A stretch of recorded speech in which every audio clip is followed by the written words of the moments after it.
সাকিব আল হাসান সবসময় কাট কাট কথা বলেন, খুবই মজা করেন প্রেস কনফারেন্সে, কিন্তু আজকে অনেক ইমোশনাল লেগেছে, চোখ ছলছল করেছিল, কারণ তিনি হয়তো এই সিদ্ধান্তটা নেওয়ার আগে হয়তো 2-4 দিন অ্যাটলিস্ট ভেবেছেন। সাকিব যখন প্রেস কনফারেন্সে আসবে কথাটা শুনেছিলাম, তখন একটা মনের সন্দেহ হয়েছিল যে কিছু একটা তো আছে, কেননা সাকিব সচরাচর এই ধরনের প্রেস কনফারেন্স আল্লাহর মধ্যে অনেক প্রেস কনফারেন্স কাভার করেছি দেশে বিদেশে, বাট এইরকম প্রেস কনফারেন্স দেখিনি। সাকিব আল হাসান সবসময় কাট কাট কথা বলেন, খুবই মজা করেন প্রেস কনফারেন্সে, কিন্তু আজকে অনেক ইমোশনাল লেগেছে, চোখ ছলছল করেছিল, কারণ তিনি হয়তো এই সিদ্ধান্তটা নেওয়ার আগে হয়তো 2-4 দিন অ্যাটলিস্ট ভেবেছেন, তিনি হয়তো প্রিপারেশন নিয়েছেন কি বলবেন।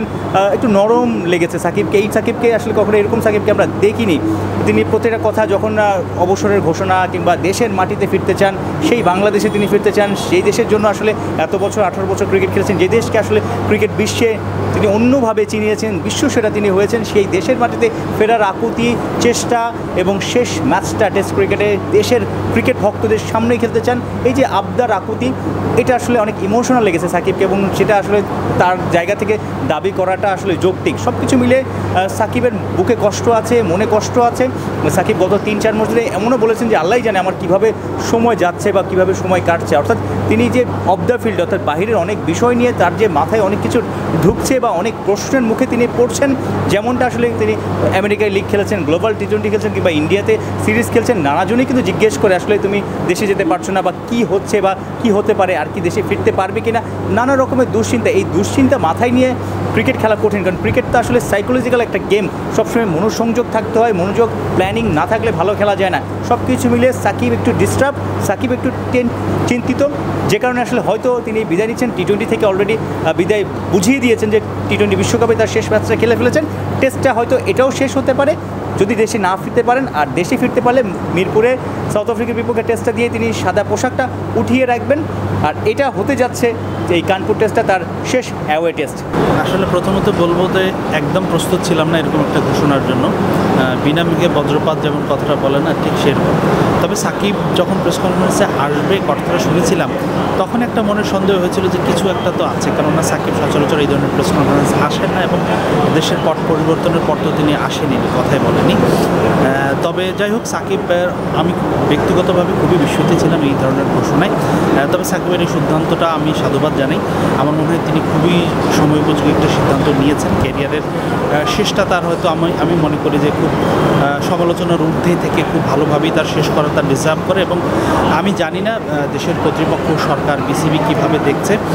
তবে সাকিবের যে চাওয়া যে দেশে গিয়ে নিরাপদে নির্বিঘ্নে তিনি যেন টেস্ট খেলে বিদায় নিতে পারেন, সেই চাওয়াটা যেন পূরণ করা উচিত হয়। সাকিব বাংলাদেশের ক্রিকেটে তাকে নিয়ে সমালোচনা অবশ্যই আছে, এটা অস্বীকার করার সুযোগ নাই, কিন্তু সাকিবের দেয়ার জিনিসটা কিন্তু অনেক বড়। বাংলাদেশের ক্রিকেটারকে বিশ্ব পর্যায়ে নিয়ে যাওয়ার জন্য সাকিবের যে অবদান, সেটা কোনোভাবেই অস্বীকার করার সুযোগ না। সাকিব হেটাররা হয়তো এটা অস্বীকার করবে না। তো আমার কাছে সংশ্লিষ্ট সবার কাছে অনুরোধ থাকবে, সাকিবের শেষ ইচ্ছাটা অর্থাৎ দেশে গিয়ে যেন তিনি মাথা উঁচু করে হয়তো একটা ভিক্টরি ল্যাব নিয়ে টেস্ট থেকে বিদায় নিতে পারেন, সেই সুযোগটা করে দেওয়ার জন্য যা যা করা উচিত কর্তৃপক্ষ যেন সেই বিষয়টা বিবেচনা করে সেটা।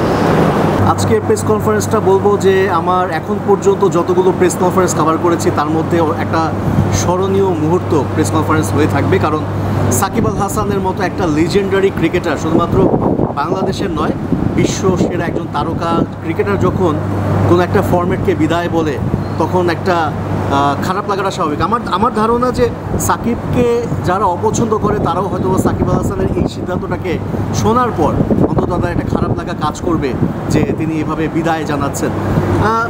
সাকিব, আমার কাছে সবচেয়ে অবাক লেগেছে যে এই ধরনের মুহূর্তগুলোতে যেটা হয় যে একজন ক্রিকেটার কিন্তু খুব আবেগ আপ্লুত হয়ে যায়, অনেক সময় দেখা যায় যে কান্না করে দেয়। আমরা তামিম ইকবালের ক্ষেত্রে দেখেছিলাম যে তিনি যখন বিদায় বলেছিলেন কেঁদে দিয়েছিলেন। তবে আমরা দেখলাম যে সাকিব অনেকটাই নিজেকে সংযত রেখেছেন, খুব একটা আবেগকে পাত্তা না দিয়ে একেবারে পেশাদার হিসেবে তিনি একটা ঘোষণা দিয়েছেন যে, এবং সবচেয়ে ভালো লাগা যেটা কাজ করেছে সাকিবের এই সিদ্ধান্তের বিষয়ে যে তিনি আসলে বাংলাদেশের ক্রিকেট নিয়ে যে চিন্তা করেন সেটাতে কিন্তু তার কথাতেই বোঝা গেছে, একেবারে স্পষ্ট। 2026 টি20 ওয়ার্ল্ড কাপে তরুণ ক্রিকেটাররা যেন রেডি হতে পারে বিশ্ব একটা বড় একটা আসরের জন্য, সেজন্য তিনি টি20 ক্রিকেটকে বিদায় জানিয়েছেন। টেস্টে আমরা জানি যে তিনি একটু স্ট্রাগল করছেন। আসলে 5 দিন এই বয়সে কন্টিনিউ খেলাটা খুব ডিফিকাল্ট, তিনি সেটা রিয়েলাইজ করেছেন এবং সেই সিদ্ধান্ত থেকে তিনি আসলে বিসিবিকে একটা সুযোগ করে দিয়েছেন। আমরা জানি যে সাধারণত বাংলাদেশের ক্রিকেটে এমনটা খুব বিরল যে একজন খুব বড় তারকা বা যে কোনো একজন ক্রিকেটার যখন বিদায় নেয় আনুষ্ঠানিক বিদায় ঘোষণাটা দেয় না, এবং যে কারণে তাদেরকে একটা আনুষ্ঠানিক বিদায়ও দিতে পারে না বিসিবি। তবে এই ক্ষেত্রে সাকিব একটা বিরল একটা দৃষ্টান্ত স্থাপন করেছেন যে তিনি আগেভাগে সিদ্ধান্ত নিয়েছেন, বিসিবিকে একটা সুযোগ করে দিয়েছেন, পাশাপাশি বাংলাদেশের মানুষ তাদেরকেও একটা সুযোগ করে দিয়েছেন যে হঠাৎ করে যদি একেবারে ম্যাচের আগ মুহূর্তে কিংবা ম্যাচের পরে যদি সিদ্ধান্তটা নিতেন তাহলে হয়তো অনেক মানুষই একেবারে হকচকিয়ে উঠতো কিংবা তারা হয়তো বা ব্যাপারটাকে স্বাভাবিকভাবে নাও নিতে পারত। তবে সাকিব যেভাবে সিদ্ধান্তটা নিয়েছেন এবং সব কিছু মিলে আমার কাছে মনে হয়েছে যে তিনি একেবারে যথার্থ একটা সিদ্ধান্ত নিয়েছেন যেটা বাংলাদেশের ক্রিকেটের জন্য এই মুহূর্তে খুব জরুরি ছিল। হ্যাঁ, সাকিবের অনেকগুলো প্রেস কনফারেন্সই কাভার করার সৌভাগ্য বা দুর্ভাগ্য সবই হয়েছে। এটা আসলে সাকিবের মুডের উপর নির্ভর করতো। সাকিব ক্যাপ্টেন হিসেবে অনেক সময় প্রেস কনফারেন্সে এসে খুব চাছাছোলা কথাবার্তা বলতেন, কখনো খুব উদার ছিলেন। তো এটা আসলে পুরোপুরি তার মুডের উপর ডিপেন্ড করতো। আমি যেরকমটা দেখে আসছি সেই 2011 ক্রিকেট বিশ্বকাপে যখন সাকিব ঘরের মাঠে বিশ্বকাপে ক্যাপ্টেন, তখন থেকে উনি এক সাংবাদিককে যে তার মালিকের নাম কি, বেতন কত, এরকম প্রশ্ন করেছেন। আবার মানে এরকম মাঝে মধ্যে প্রায় সাংবাদিকদের পাল্টা কোশ্চেনও করতেন প্রেস কনফারেন্সগুলোতে।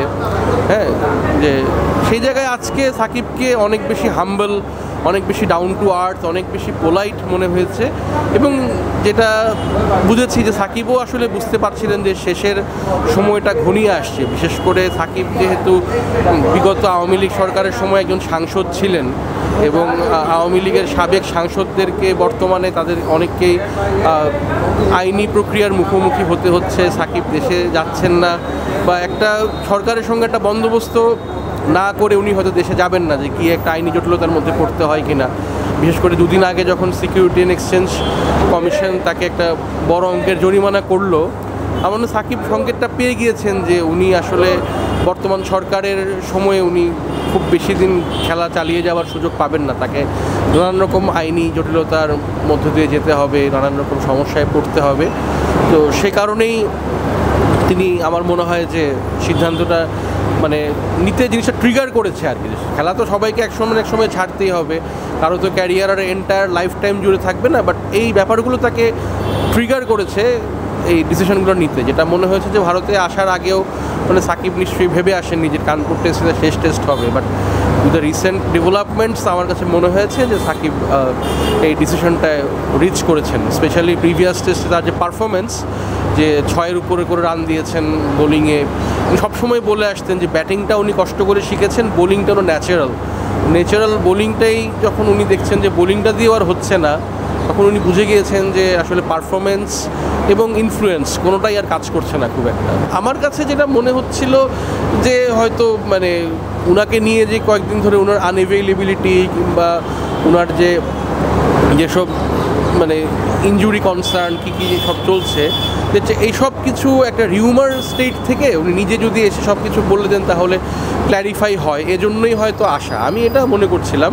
আর একটা উড়ো খবর শুনছিলাম যে শেষ টেস্ট এরকম একটা এরকম, তারপর এসে তো শোনাই গেল যে উনি কী বলছেন।